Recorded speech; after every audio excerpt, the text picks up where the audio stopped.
بسم الله الرحمن الرحيم. السلام عليكم ورحمة الله وبركاته. إن الحمد لله نحمده ونستعينه ونستغفره ونعوذ بالله من شرور أنفسنا وسيئات أعمالنا. من يهده الله فلا مضل له ومن يضلل فلا هادي له. أشهد أن لا إله إلا الله وحده لا شريك له وأشهد أن محمدا عبده ورسوله وصفيه من خلقه وحبيبه. أدى الأمانة وبلغ الرسالة ونصح للأمة فكشف الله به الغمة وجاهد في الله حق جهاده حتى أتاه اليقين. وتركنا على محجة البيضاء ليلها كنهارها لا يزيغ عنها إلا هالك. وصلى الله عليه وعلى آله وصحبه وسلم تسليما كثيرا إلى يوم الدين. يا أيها الذين آمنوا اتقوا الله حق تقاته ولا تموتن إلا وأنتم مسلمون. يا أيها الناس اتقوا ربكم الذي خلقكم من نفس واحدة وخلق منها زوجها وبث منهما رجالا كثيرا ونساء. واتقوا الله الذي تساءلون به والأرحام إن الله كان عليكم رقيبا.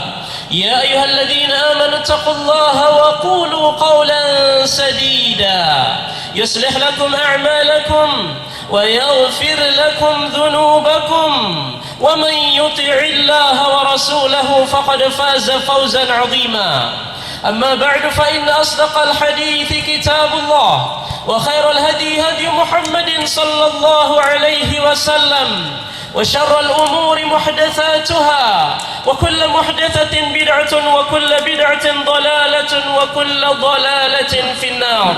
أيها الإخوة الفضلاء الأعزاء، وطبتم وطاب سعيكم ومنشاكم وتبوأتم جميعا من الجنة منزلا. Hadirin jamaah sidang Idul Adha rahimani wa rahimakumullah. Allahu akbar, Allahu akbar. Allahu akbar, Allahu akbar. Allahu akbar, Allahu akbar. Allahu akbar, Allahu akbar, Allahu akbar. La ilaha illallah wallahu akbar. Allahu akbar walillahil hamd. Ummatal Islam, jamaah sidang salat Idul Adha rahimani wa rahimakumullah. Alhamdulillah, pada hari ini kita berkumpul di tempat ini dalam rangka untuk mengagungkan syiar Islam yaitu Idul Adha. Pada hari ini 10 Dzulhijjah 1444 Hijriah, umat Islam di penjuru alam sedang mengagungkan Allah Subhanahu wa taala seraya bertakbir mengagungkan Allah Rabbul Izzati wal Jalalah dalam rangka bersyukur atas nikmat-nikmat yang telah diberikan oleh Allah Rabbul Izzati wal Jalalah. Walitukabbirullaha ala ma hadakum wa la'allakum tashkurun. Dan hendaklah kalian terus bertakbir mengagungkan Allah Subhanahu wa taala. Mudah-mudahan kalian termasuk orang-orang yang bersyukur. Ummatal Islam, jangan lepas daripada bersyukur. Maka demi Allah, mudah-mudahan kumpulnya kita di pagi hari ini dalam rangka betul-betul ikhlas ingin mengagungkan Allah Subhanahu wa taala, mengagungkan zat yang maha luar biasa yang menciptakan alam dan semesta alam ini. Ummatal Islam, bersyukur ada 3 cara, ada 3 rukun kata Ibnul Qayyim Al-Jauzi di dalam kitabnya Madarijus Salikin. Yang pertama, asyukru bil qalbi, bersyukur dengan hati, yaitu seyakin-yakinnya kita yakin nikmat-nikmat itu datang dari Allah Subhanahu wa taala. Cintai nikmat-nikmat tersebut, ridha ridha atas nikmat-nikmat tersebut. Yang kedua, asyukru bil lisan, bersyukur dengan lisan. Seraya sering-sering kita mengucapkan alhamdulillah walillahil hamd, alhamdulillahi ala kulli hal, alhamdulillahilladzi bi ni'matihi tatimmus shalihat. Makanya kalau kita selesai makan, kita ucapkan alhamdulillahilladzi at'amani hadza wa razaqanihi min ghairi haulin minni wala quwwah. Selesai bangun tidur, jangan lupa kita memuji Allah, alhamdulillahilladzi ahyana ba'dama amatana wa ilaihin nusyur. Dapat nikmat yang luar biasa, jangan lupa bersyukur, alhamdulillahilladzi bi ni'matihi tatimmus shalihat. Mendapatkan hal yang biasa-biasa saja, tetap Nabi mengajarkan kita alhamdulillahi ala kulli hal. Kemudian yang ketiga kata Ibnu Qayyim, asyukru bil arkan, asyukru bil jawarih, yaitu bersyukur dengan seluruh anggota badan.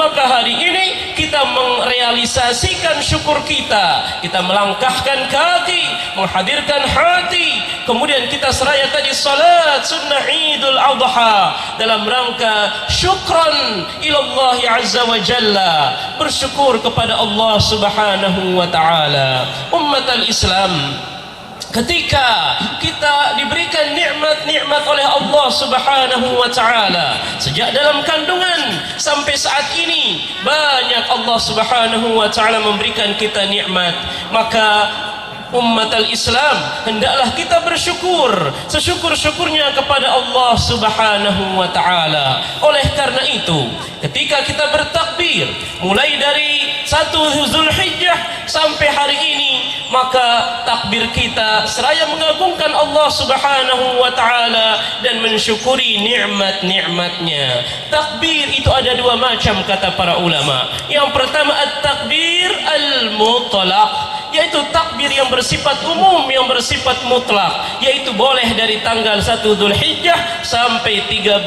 Dzulhijjah nanti atau selesainya hari-hari tasyrik. Maka itu namanya takbir secara mutlak, boleh di pasar-pasar, boleh di rumah, boleh di jalan dan seterusnya. Yang kedua, at-takbir al-muqayyad, takbir yang bersifat waktunya khusus. Apa itu takbir muqayyad? Takbir yang hanya dibaca setelah selesai solat fardu berjamaah, mulai dari 9 Dzulhijjah hari Arafah sampai 13 Dzulhijjah, yaitu solat asar yang terakhir di ayyamut tasyrik. Bagaimana caranya? Yaitu setelah imam selesai, assalamualaikum warahmatullah, assalamualaikum warahmatullah, astaghfirullah, astaghfirullah, astaghfirullah, Allahumma antas salam wa minkas salam, tabarakta ya dzal jalali wal ikram. Baru silahkan bertakbir, Allahu akbar, Allahu akbar, Allahu akbar, la ilaha illallah, wallahu akbar, Allahu akbar walillahil hamd. Tapi masing-masing, jangan imam dulu baru nanti rame-rame jama'i, maka ini tidak ada tuntunannya. Tapi kalau masing-masing di pojok sana, di pojok sini saling bertakbir semua, maka tafadhal. Maka ini yang dimaksud dengan takbir muqayyad. Tapi syaratnya harus solat fardu berjamaah, bukan solat sunnah dia bertakbir, bukan sholat sendirian di rumah dia bertakbir, tapi syaratnya sholat secara berjamaah. Maka itu namanya takbir muqayyad, takbir yang diucapkan setelah selesai sholat fardu, bisa 1 kali, bisa 3 kali, 5 kali, 7 kali dan seterusnya. Ummatal Islam, kemudian sighah takbir ini juga datang dari Nabi, juga datang dari sahabat Nabi Ibnu Mas'ud dan juga sahabat-sahabat yang lainnya. Boleh at-tasniyah, boleh menduakan takbir yang pertama Allahu akbar, Allahu akbar, la ilaha illallah, wallahu akbar, Allahu akbar walillahil hamd. Boleh at-taslis, boleh men-3 kalikannya enggak masalah, Allahu akbar, Allahu akbar, Allahu akbar, la ilaha illallah, wallahu akbar, Allahu akbar walillahil hamd. Dua-duanya riwayatnya sahih. Maka ummatal Islam, hari ini mari sering-sering kita terus mengagungkan dan bertakbir kepada Allah subhanahu wa ta'ala. Kita mengakui dengan hati, dengan lisan dan juga dengan perbuatan kita sehari-hari bahwa memang tidak ada yang besar, tidak ada yang maha besar kecuali Allah Rabbul Izzati wal Jalalah. Ada jamaah yang belum umrah, belum haji, kecil, yang besar hanya Allah Subhanahu wa taala. Ada jamaah yang belum bisa bayar hutang, kecil kata Allah, yang maha besar hanya Allah Rabbul Izzati wal Jalalah. Maka agungkan Allah, terus syukuri nikmat-nikmatnya, karena ada janji dari Allah Subhanahu wa taala, la in syakartum la azidannakum. Jika kalian jujur untuk bersyukur kepada Allah Subhanahu wa taala, maka Allah pasti akan tambahkan nikmatnya. Dan di dalam hadis juga disebutkan, in tasduqillah yasdukka. Jika kamu jujur beribadah, ikhlas mentauhidkan Allah, bersyukur kepada Allah, yasdukka, niscaya Allah juga akan jujur untuk menolongmu, memudahkan segala urusanmu. Allahu akbar, Allahu akbar, Allahu akbar, la ilaha illallah wallahu akbar, Allahu akbar walillahil hamd. Ummatal Islam, hadirin jamaah sidang Idul Adha rahimani wa rahimakumullah. Apa makna Idul Adha? Mungkin ada beberapa jamaah yang mungkin belum belajar bahasa Arab sehingga belum tahu apa makna Id dan apa makna Al-Adha. Id maknanya adalah sesuatu yang seringkali kembali terulang setiap tahunnya. Itu namanya Id. Berarti setiap 10 Dzulhijjah, kemudian juga setiap 1 Syawal, ini disebut dengan Id. Begitu pula Jumat, terus terulang, maka Id, yaitu sesuatu hari yang seringkali terulang, maka disebut Id. Adapun Al-Adha maknanya adalah al-dzabah, yaitu menyembelih binatang hewan kurban. Ada lagi yang menafsirkan Al-Adha maknanya waktu duha yang seperti ini, sehingga disunnahkan menyembelih yaitu di waktu-waktu pagi, di waktu duha, sehingga panitia tadi memulainya 6:30, karena memang sunnahnya Idul Adha kita mulai pagi-pagi agar nanti setelah selesai sholat kita langsung al-udhiyah, langsung memotong hewan kurban di waktu-waktu pagi, di waktu duha. Maka ini makna daripada Idul Adha, hari raya kurban yang seringkali terulang setiap tahunnya, dan di dalamnya kita memotong hewan kurban di waktu duha atau di waktu pagi. Ummatal Islam, jamaah hadirin sidang Idul Adha rahimani wa rahimakumullah. Kemudian Allah Subhanahu wa taala sangat banyak sekali memberikan kita nikmat-nikmatnya. Maka oleh karena itu, supaya tidak berpanjang kalam, khatib pada kesempatan ini hanya ingin menyampaikan tentang surah Al-Kautsar agar kita paham hakikat dan tafsir daripada surah yang agung ini, di mana Allah Subhanahu wa taala memulainya dengan mengatakan, inna a'tainakal kautsar, sesungguhnya kami telah memberikanmu wahai Muhammad Al-Kautsar. Kata para ulama tafsir, Al-Kautsar maknanya adalah ismun nahri fil jannah, yaitu nama sebuah sungai di surga yang diberikan langsung kepada Nabi sallallahu alaihi wasallam. Sebagian mengatakan Al-Kautsar yaitu Al-Quran was sunnah wan nubuwah. Ada lagi yang menafsirkan Al-Kautsar al-khairul katsir, yaitu kebaikan-kebaikan, nikmat-nikmat yang melimpah, yang banyak. Maka semuanya tafsirnya adalah benar, bahwa di surga betul ada namanya sungai Al-Kautsar yang airnya putih, lebih putih daripada susu, yang airnya lebih manis daripada madu. Dia mengalir ke haud yang ada di mahsyar, sehingga Nabi nanti menunggu kita di haud. Bagi siapapun yang betul-betul mengikuti sunnahnya, maka Nabi mempersilahkan kita nanti untuk minum di haud tersebut agar kita tidak kehausan, karena di padang mahsyar luar biasa lamanya kita di sana, dieksekusi, dihisab, dihitung amalan-amalannya berdiri yang luar biasa. Maka kita butuh untuk menghilangkan dahaga. Maka cita-cita kita semua, kenapa kita terus mengikuti sunnah-sunnah Nabi, salah satunya adalah agar kita nanti diakui umat Nabi dan kita bisa minum di haud Nabi tersebut. Ummatal Islam, maka Allah Subhanahu wa taala menggunakan taukid, inna, sesungguhnya kami benar-benar telah memberimu wahai Muhammad Al-Kautsar, sungai di surga. Kami berikan juga Al-Quran wa sunnah wa nubuwah, dan juga kenikmatan kebaikan yang banyak.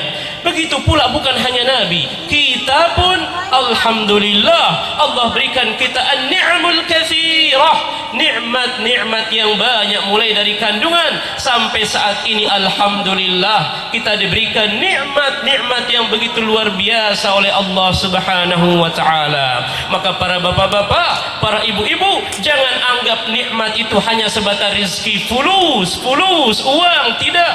Nikmat yang paling agung, siratal ladzina an'amta alaihim. Nikmat apa itu?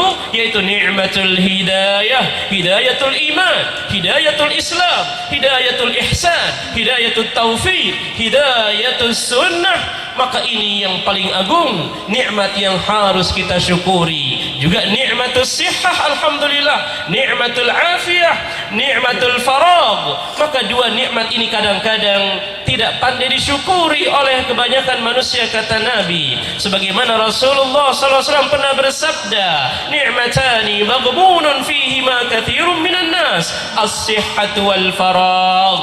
Ada dua nikmat yang seringkali dilalaikan, tidak pandai disyukur oleh kebanyakan manusia, nikmat kesehatan dan nikmat kesempatan. Maka mudah-mudahan khususnya yang hadir pada pagi hari ini, mudah-mudahan termasuk hamba-hamba yang syakura, termasuk abdan syakura, hamba-hamba yang pandai bersyukur kepada Allah Subhanahu wa taala. Ummatul Islam, begitu banyak nikmat-nikmat Allah sampai-sampai kita tidak mungkin dan tidak pernah mungkin mampu untuk menghitungnya.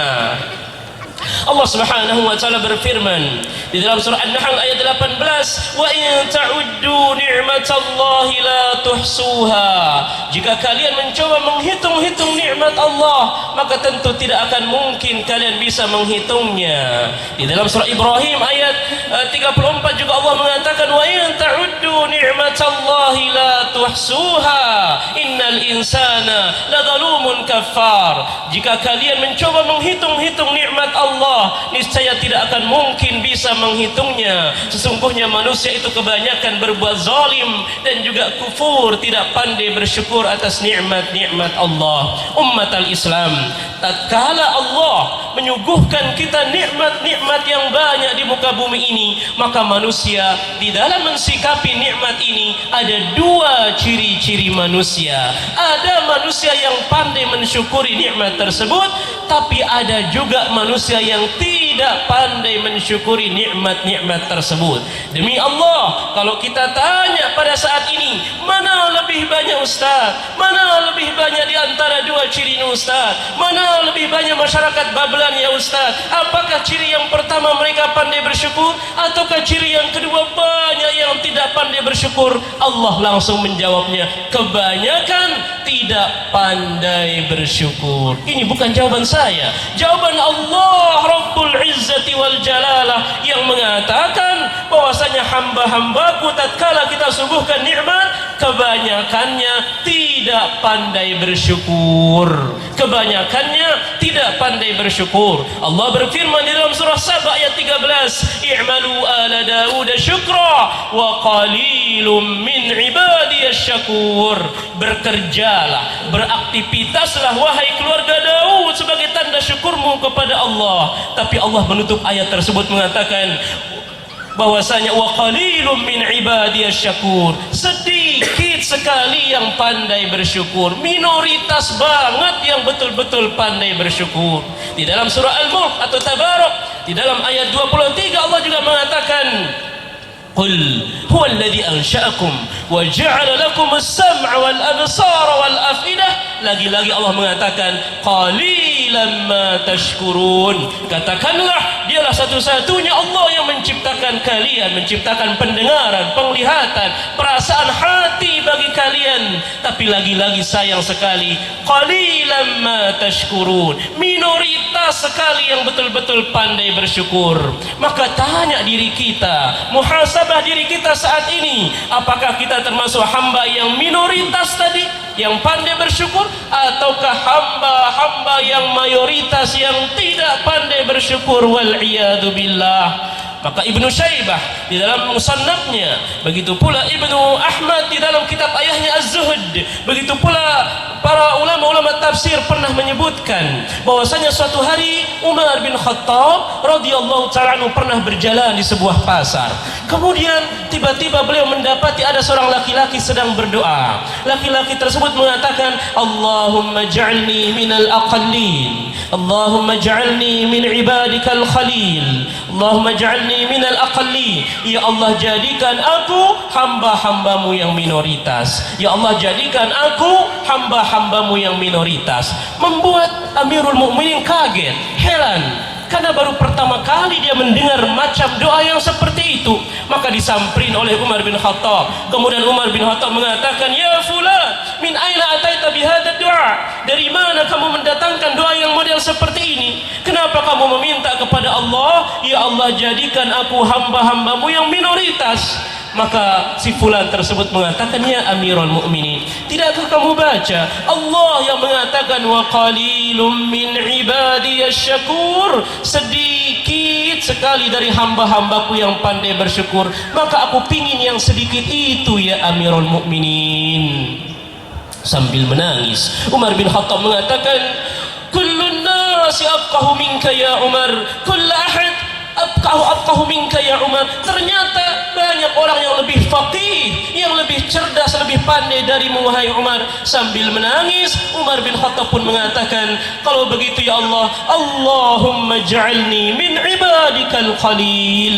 Ya Allah, jadikan aku termasuk hamba-hambamu yang minoritas tersebut. Jangan yang mayoritas, yang kebanyakan bergelimang harta tapi kadang-kadang tidak pandai bersyukur. Ummatal Islam, maka mudah-mudahan saya berhusnudzon kepada kita semua, khususnya yang hadir pada kesempatan ini, mudah-mudahan termasuk hamba-hamba yang minoritas tadi, yang betul-betul pandai mensyukuri nikmat-nikmat Allah subhanahu wa ta'ala. Kemudian Allah mengatakan di ayat selanjutnya, fasalli li rabbika wanhar. Maka wahai Muhammad, salatlah karena Tuhanmu dan berkurbanlah juga karena Tuhanmu. Allah tidak langsung memerintahkan salat Idul Adha. Allah tidak langsung memerintahkan, hei warga Babelan, hei warga Marakas, tolong berkurban sapi ya, tolong berkurban ke kambing, onta. Tidak. Tapi ada permulaannya dulu. Allah berikan nikmat-nikmat dulu.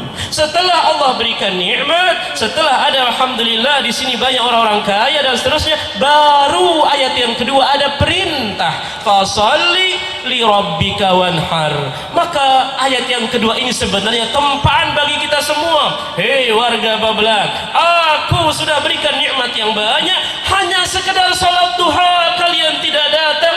Ya Allah, na'udzubillah, kalau memang sekiranya ada warga Marakas, warga Babelan duduk di rumah, nonton TV di rumah, orang sedang menunggu sholat Id, dia mengatakan, ogah ngapain sholat Id, itu kan sunnah, kalaupun saya tidak hadir tidak ada dosa dan seterusnya. Wal'iyadzubillah. Sekedar sholat ya akhi, sekedar sholat 2 rakaat ya ukhti, fasalli li rabbika wanhar. Mana nikmat-nikmat yang banyak, mana nikmat-nikmat harta, fulus, kesehatan yang banyak, padahal hanya sekedar sholat duha. Kalian langkahkan, berat sekali langkah kalian menuju ke tempat ini. Wal'iyadu billah.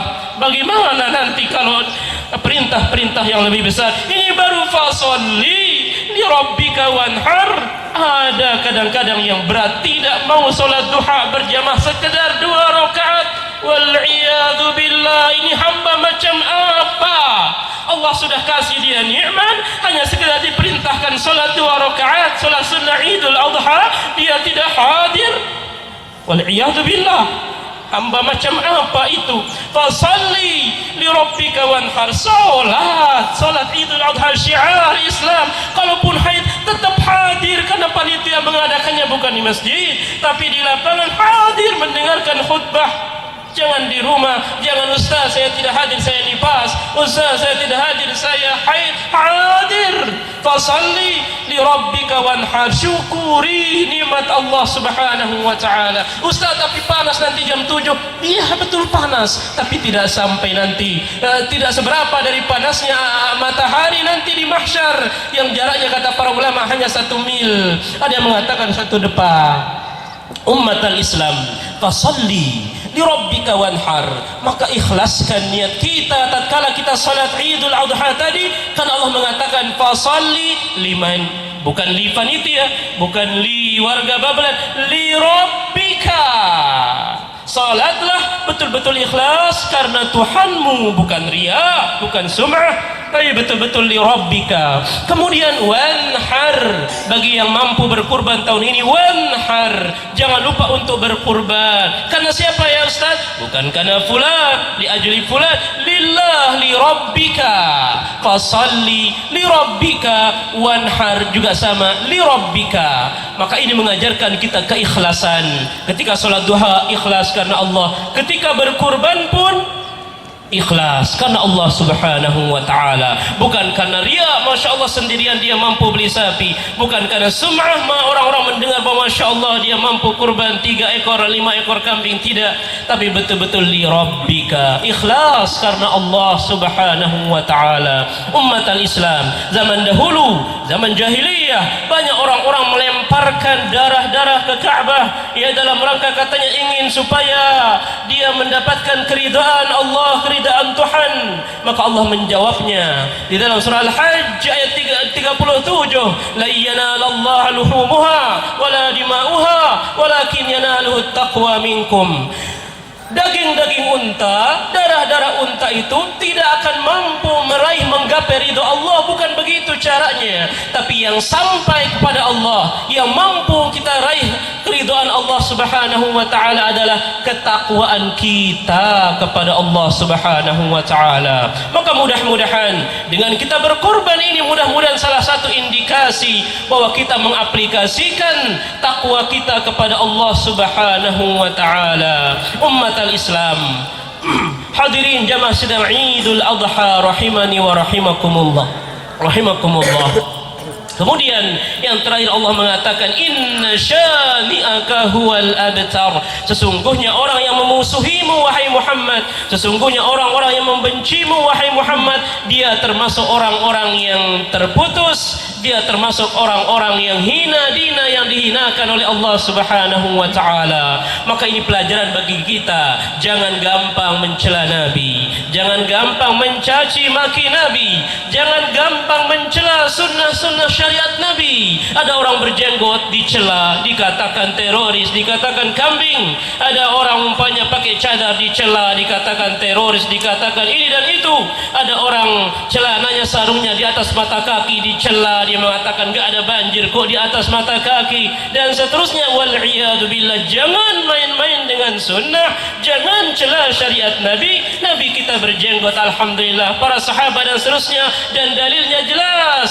Qassus syawarib wa'ful liha, cukur kumis kalian, potong kumis kalian, dan biarkan jenggot. Ummatal Islam, maksud kami adalah jangan mudah untuk mencela Al-Quran, jangan mudah mencaci maki hadis, jangan mudah mencela Nabi, mengatakan kasihan dia tidak punya anak, adapun dia punya anak Ibrahim tapi meninggal, kasihan deh lo, tidak ada nasabnya yang bersambung dan seterusnya. Tidak usah mencaci maki. Inna syani'aka huwal abtar. Sungguhnya orang yang mencaci maki, orang yang membenci Nabi, maka termasuk orang-orang yang dihinakan, al-adal, dan orang-orang yang terputus dari rahmat Allah. Ummatal Islam, oleh karena itu marilah terus kita jaga lisan kita, terus kita perbaiki hati kita, dan terus kita agungkan Allah Subhanahu wa taala. Tingkatkan iman, tingkatkan Islam, karena momentum Idul Adha ini adalah momentum yang sangat baik sekali untuk meningkatkan syiar Islam, meningkatkan iman dan takwa kita, meningkatkan taqarrub kita, karena kurban diambil dari qaruba, yaitu mendekatkan diri, taqarrub kepada Allah Subhanahu wa taala.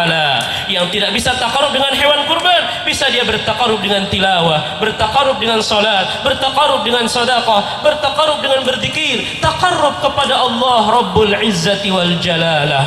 Ummatal Islam, maka oleh karena itu di momentum hari raya Idul Adha 1444 Hijriah ini, maka mari segenap warga Babelan khususnya, atau yang hadir di Marrakas Square ini pada khususnya, pada umumnya semua masyarakat di Bekasi, mari tingkatkan iman, tingkatkan takwa kita, tingkatkan takarrub kita kepada Allah Subhanahu wa taala. Mudah-mudahan momentum ini mampu memotivasi kita untuk mencontoh bagaimana keikhlasan perjuangan Nabi Ibrahim, perjuangan Nabi Ismail alaihi wassalam yang begitu ikhlas menjaga tauhidnya, begitu taatnya kepada Allah Rabbul Izzati wal Jalalah. Maka mudah-mudahan kita mampu mencontoh para nabi, mencontoh para sahabat, para tabi'in, para ulama di dalam taqarrub kepada Allah, di dalam mentaati Allah Subhanahu wa taala dan Rasulnya. Kemudian yang terakhir yang dapat khatib sampaikan pada kesempatan ini, bahwasanya ketika datang Idul Adha, maka bapak-bapak dan ibu-ibu sekalian jangan lupa untuk terus meningkatkan takwa kepada Allah, cari bekal-bekal menuju akhirat. Dan Allah mengatakan sebaik-baik bekal adalah takwa, wa tazawwadu fa inna khairaz zadi taqwa. Dan carilah bekal, berbekallah kalian, karena sebaik-baik bekal adalah takwa. Ali bin Abi Thalib pernah ditanya tentang takwa, wahai Ali, apa itu takwa? Beliau mendefinisikan 4 definisi, 4 kata, menggunakan saja. Beliau mengatakan al-khawfu minal jalil, wal amalu bit tanzil, wal ridha bil qalil, wal isti'dadu li yaumir rahil. Takwa yaitu, kata Ali bin Abi Thalib, al-khawfu minal jalil, orang yang betul-betul takut kepada Allah, wal amalu bit tanzil, orang yang betul-betul mengamalkan apa yang diturunkan oleh Allah, yaitu Al-Quran dan Sunnah. Kemudian waridho bil qalil, dalam riwayat yang lain wal qana'atu bil qalil, orang yang qana'ah, yang ridho meskipun rezekinya diberikan sedikit, meskipun omsetnya diberikan sedikit, tapi dia tetap ridho. Kemudian yang keempat wal isti'dadu li yaumir rahil, orang-orang yang terus berbekal, menyiapkan perbekalan, persiapan-persiapan menuju hari akhirat nanti. Maka bapak-bapak dan ibu-ibu, hadirin dan hadirat yang hadir pada kesempatan ini, maka mari terus kita berbekal, kita tingkatkan takwa kita kepada Allah Subhanahu wa taala. Kemudian bapak-bapak sebagai rumah tangga atau kepala rumah tangga, maka Nabi mengatakan kullukum ra'in wa kullukum mas'ulun an ra'iyatihi. Setiap kalian pemimpin dan setiap pemimpin nanti akan dimintai pertanggungjawabannya. Maka para bapak-bapak, para suami, para ayah, tugas terberat antum bukan hanya keliling cari nafkah, bukan hanya ke kantor cari fulus berikan ke istri, tidak, akan tapi tugas berat kita sebagai suami, sebagai ayah adalah qu anfusakum wa ahlikum nara. At-Tahrim ayat 6, Allah mengatakan ya ayyuhalladzina amanu qu anfusakum wa ahlikum nara. Wahai orang-orang yang beriman, jaga diri kalian dan jaga keluarga kalian, jangan sampai nanti masuk ke dalam api neraka. Makanya tugas berat bagi para suami, bagi bapak-bapak, didiklah istri antum, didik anak-anak antum dengan pendidikan Islam sesuai Al-Quran dan As-Sunnah. Kemudian bagi para jamaah muslimah, para ummahat, para akhwat, para ibu-ibu, maka wahai para muslimat, teruslah bersemangat untuk menjaga diri kalian. Tutuplah aurat-aurat antum, jangan sampai kesana kemari membuka aurat, jangan sampai tabarruj, jangan sampai selfie dimasukkan di IG, dimasukkan di TikTok, dimasukkan di Facebook, akhirnya dinikmati wajahnya, dinikmati lengannya, dinikmati rambutnya oleh orang-orang ajnabi. Maka hati-hati, jaga aurat kalian, tutup aurat antum, karena ini adalah perintah Allah Subhanahu wa taala di dalam surah Al-Ahzab ayat 59. Maka tutup aurat-aurat antum, jangan sampai tersingkap. Kemudian wahai ummahat, wahai para ibu-ibu, wahai para akhwat, teruslah didik anak-anak antum dengan pendidikan Islami. Kemudian taati suami antum, jangan membangkang kepada suami. Suami minta bikin kopi, dia mengatakan ngapain, kan bisa bikin sendiri. Suami minta ditemani makan, ngapain ditemani, manja banget ente, saya lagi gosok, saya lagi nyapu, makan sendiri aja, kenapa sih? dan seterusnya. Maka nasihat kami, jangan seperti itu, taati suami antum. Karena berapa banyak wanita kata Rasulullah ternyata kebanyakan di neraka gara-gara membangkang kepada suami, gara-gara tidak pandai mensyukuri kebaikan-kebaikan suami. Berapapun omset suami ibu, berapapun penghasilan suami ibu, tetap bersyukur, jangan sampai kufur. Ibnu Abbas radhiyallahu taala anhuma pernah mengatakan bahwa Rasulullah sallallahu alaihi wasallam pernah bersabda, uritun nar fa idza aqtaru ahliha an-nisa'u yakfurna. Nabi mengatakan kepada para sahabat, wahai para sahabatku, aku pernah diperlihatkan api neraka oleh Allah, dan ternyata kebanyakan isinya adalah wanita, kebanyakan wanita, istri, kebanyakan wanita isinya.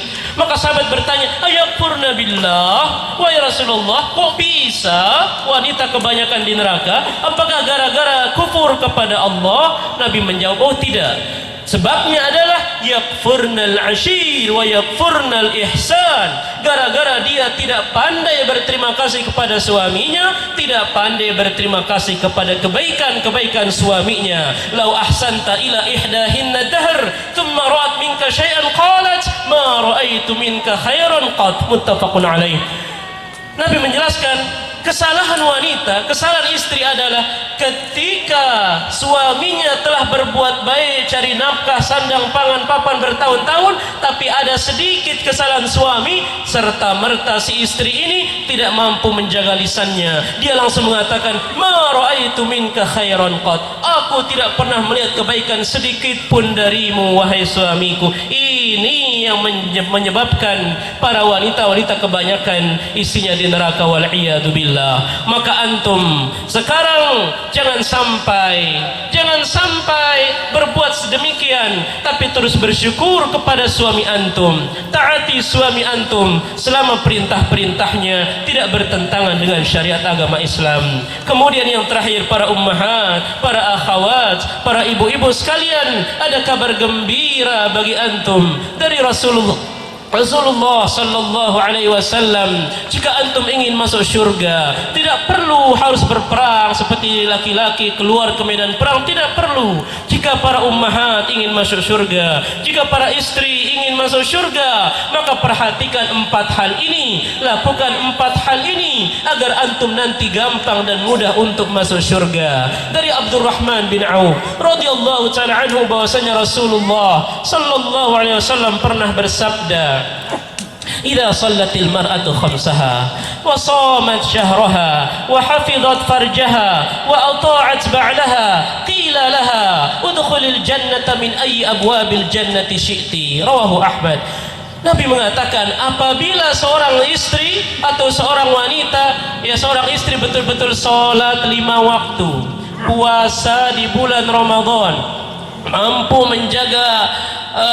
menjaga auratnya, menjaga harga dirinya, tidak berselingkuh. Kemudian yang keempat, taat kepada suaminya. Saya ulang agar para ummahat menghafalnya. Yang pertama, apabila para istri sudah salat 5 waktu, dirinya tidak selingkuh, kemudian dia taat kepada suaminya, maka langsung tiket surga pasti dia dapatkan. Dikatakan nanti di akhirat kepada istri tersebut, qila laha udkhulil jannata min ayyi abwabil jannati syi'ti. Masuklah kamu ke dalam surga dari pintu surga yang mana saja yang kamu inginkan. Yang pertama mungkin ringan, yang kedua mungkin ringan, yang tidak selingkuh mungkin bisa, tapi kadang-kadang yang terakhir ini yang berat. Taat kepada suami kadang-kadang masih berat, disuruh ini kadang masih melawan, dinasihati kadang dia lebih sok-sok pandai dan seterusnya. Maka taat kepada suami antum agar tiket surga mampu antum dapatkan. Ummatal Islam, inilah yang bisa khatib sampaikan pada kesempatan ini. Mudah-mudahan kita semua mampu menjadi hamba-hamba Allah yang pandai bersyukur, hamba-hamba Allah yang beriman dan bertakwa, hamba-hamba Allah yang terus berjuang dan berkorban demi menegakkan tauhid, menegakkan sunnah, dan demi nanti berjumpa dengan Nabi di Haud, dan demi biar bisa kita semuanya masuk ke dalam syurga. Amin ya rabbal alamin. Maka akhirnya marilah kita bermunajat, berdoa kepada Allah Rabbul Izzati wal Jalalah. Mudah-mudahan Allah Subhanahu wa taala tatkala kita berkumpul di tempat yang seperti ini, mudah-mudahan juga kelak kita berharap Allah kumpulkan kita ke dalam syurganya. Amin ya rabbal alamin. Allahumma ighfir lil muslimina wal muslimat wal mu'minina wal mu'minat al ahya'i minhum wal amwat innaka sami'un qaribun mujibud da'wat wa ya qadi al hajat. Allahumma ij'al jam'ana hadha jam'an mubarakan marhuma wa tafarruqana min ba'dihi tafarruqan mubarakan hasanan ma'suma wa la taj'al fina wa la minna wa la bainana shaqiyan wa la mahruma. Allahumma taqabbal minna innaka antas samiul alim.